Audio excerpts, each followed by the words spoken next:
প্রিয় ভিউয়ার্স, এখন রাত বাজে 9টা 40 মিনিট। তো আজকে আমরা সকলে মিলে উলামা পরিষদের ওয়াজের অনেক কাজ করলাম। তো আমরা জানি, অনেকে শুনছি আমরা যে ওয়াজের মধ্যে বাধা দেয়, বাট আজকে সরাসরি ওয়াজের মধ্যে বাধার সম্মুখীন হয়ে গেলাম। আপনারা জানেন যে উলামা পরিষদের বুধবারে ওয়াজ, এটা নয়গাং বাজার হওয়ার কথা ছিল, বাট সেখানে দেয় নাই। বাজার কমিটি তারা আমাদেরকে নিষেধ দিয়েছে। তো সেখানে ওয়াজ হওয়ার কথা ছিল, কিন্তু সেটা হয় নাই। তো ইনশাল্লাহ ওয়াজ হবে, তবে বাজারের একটু পাশেই।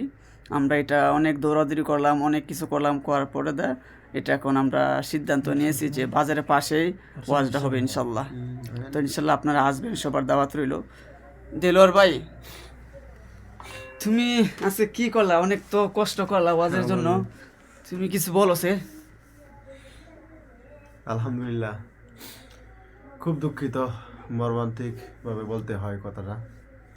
আজকে সকাল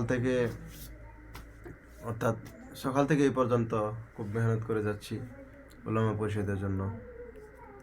দেখা যাচ্ছে ওয়াজের মধ্যে বাধা আসছে।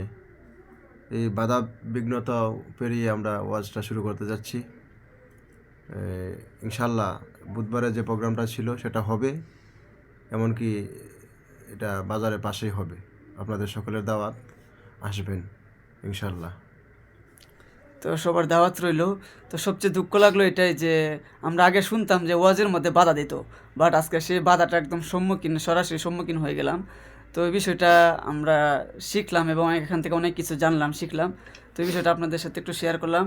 তো অবশ্যই ভালো থাকবেন, সুস্থ থাকবেন, আর আমাদের ওয়াজের সাথেই থাকবেন ইনশাল্লাহ।